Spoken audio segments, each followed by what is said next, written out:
بیا یو ورځ حضرت عمر فاروق رضی الله تعالی عنہ چې هغه روان دي گشت کوي. په گشت کې وزنانه په کور کې اشعار وایي، چې اشعار وایي د غوښو باندې ونیوي.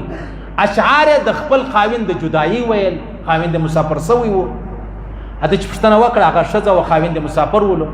بیا دی رالی حضرت عمر فاروق خپل کور ته، غالبا د بیبي حفصه سي پښتنه وکړه رضی الله عنها چې ښځه بغیر د خاوند د څو وخت ژوند تیرولی شي جدایي. دی ورته وویلې 2 میاشتې خو تقریبا برداشتېږي، 3 برداشتېږي، تقریبا 4مه میاشت بعد بیا نه برداشتېږي. بس حضرت عمر فاروق راولاړ قانون یې جوړ کړي په آینده کې چې هر سړی مجاهد دی یا طالب دی یا عالم دی هر څوک چې دی هغه به 4 میاشتې کې خامخا کور ته راځي، خامخا کور ته راځي. اوس یو سړی وایي یاره طالبان دي، ملایان دي، تبلیغیان دي، دا تللي یو کال په تبلیغ کې، نو دا نه دا حضرت عمر فاروق رضی الله تعالی عنہ په خپل دور کې دا قانون جوړ کړي. صحیح شو؟ دا فرض نه و، دا واجب نه و، دا ضروري نه و، قانون اخلاقی قانون جوړ کړي چې کور والا ولدونه مطلب تاسو ستړي کوي. صحابه کرام ولاړو بیخي ډیر وخت بعد به کور ته رالو، جایز ده، ولیکن چې دغه خبره په دې عمل سړی وکړي بیا به فتنې نه جوړېږي، قطعا به فتنې نه جوړېږي. بیا حضرت عمر فاروق رضی الله څونه ډیر خلک زموږ شته یاران، څوک په استرالیا کې ناست، څوک په کینیډا کې ناست، څوک په نیویارک کې ناست، څوک په دوبۍ او په شارجه کې ناست، څوک په جرمني کې ناست، د چا 9 کال، د چا 8 کال، د چا 10 کال، د چا 15 کال. اشه تا چې دغه سیاسره د پښتنو پرچم په کور کې پرېښې ده، که په دروازه کې ودرېدل ستا ورور یې ویې، که په دروازه کې ودرېدل ستا پلار یې ویې، که په دروازه کې ودرېدل خواښ یې ویې، که په دروازه کې ودرېدل ستا خویندې ستا ورونه تهمتونه ورباندې وایي. صحیح شو؟ څه کیسه ده؟ وایي ورېنداره په دروازه کې ولاړه وله او بیا کله کله لا ووایي هم بیا ورور له آل ورواستوي وایي ستا کور والا په دروازه کې ولاړه وله.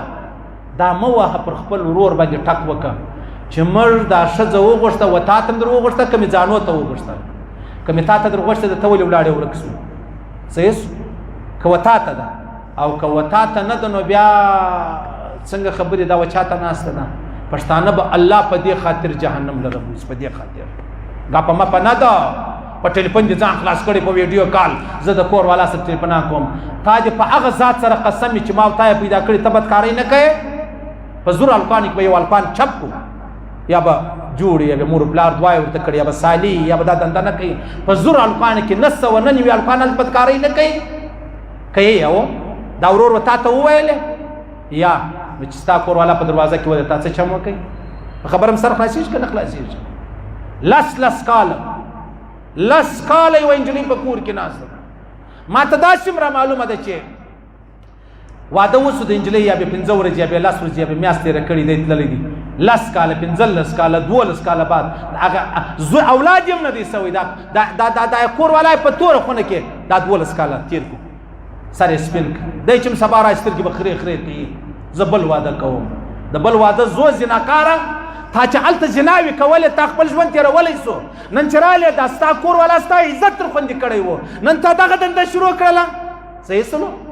بار راغلی ول مولوي صاحب زموږ نجلۍ ده 10 کاله کېږي د کوزدې، سړی یې ونیول سو په چرسو مرسو کې کېسلو، دا یې 10 کال د نجلۍ ناسل. څه چم وکړو؟ ښه نو مالته 10 کاله ولې کښېنستې یم؟ وایي پر هلک باندې 25 کاله جیل وختی. 25 کاله به ستا سزا و نجلۍ ته ورکوې، ستا سزا و نجلۍ ته ورکوې. 25 کاله تا چرس اړول، هیروین دې اړول، 25 کاله به دا ستا کور والا په پلار په کور کې ناست دی. ولې نو؟ په کوم قانون، په کوم اسلام، په کوم کتاب، په کوم مذهب دا خبره ستا؟ صحیح سلو؟ دوی ته هلته دا اپشن ستا چې هلته به بل واده وکړي. اول زه والک د جرمني سه میسیجانو ول مولوي صاحب یوه ښځه د زما سره واده کول غواړي، زه واده ورسره کوم، خو دا یو دغه دی چې بل مذهب دی، بل مذهب سر خلاصېږي نو هغه طلاق در اوسه نه دی ورکړی. نو بیا وایي زما اوس اراده ده واده ورسره کوم. مال نه دی صحیح په 2 خبرو، یو خو دا میړه طلاقه کړې نه ده، دویم مذهب هغه مذهب نه دی زموږ چې کوم مذهب دی. خو بیا د ډېر کوشش وکړئ چې مطلب ترتیب برابر کړه. مال که دا درته وایي زه مذهب درته بدلوم ستا اسلام لره، خو میړه نه ده طلاقه کړې، ته څنګه دا میړه ښځه کوې؟ بیا مولوي صاحب ما ستا خبره ومنله، ما ځه الحمدلله.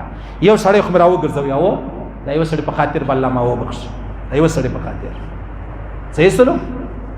ته چې 10 کاله په استرالیا او په کینیډا کې تېرې مفتي تېرې سبحان الله دا د شاه عبدالقادر جیلاني صاحب په وسله نه ده پوره او ستا کور والا که بیا د دروازه کې ودرېد بیا تی ټکان باندې کوي عجبه خبرې دي عجبه ناشنا قانون دی موږ چې د ښځو سره څونه ظلمونه کوي انجیوز والا یې موږ ته راشئ انجیوز والا موږ ته خبرې راشئ انجیوز والا عیسایت و یهودیت موږ ته خبرې راشئ حضرت عمر فاروق په خپل دور خلافت کې راولاړ سو وی ویلې که یو هلک ډېر بدرنګی و بد صورت و بد کرداره و که په رنګ ښایسته نجلۍ و دا به وده ته نه ورکړو انجیوز والا دې موږ ته نه راشئ دا د حضرت عمر فاروق قانون ول که نارینه د زړه ارمان و خواهش لري ارمان و خواهش لري دا زنان هم لري صحیح سلو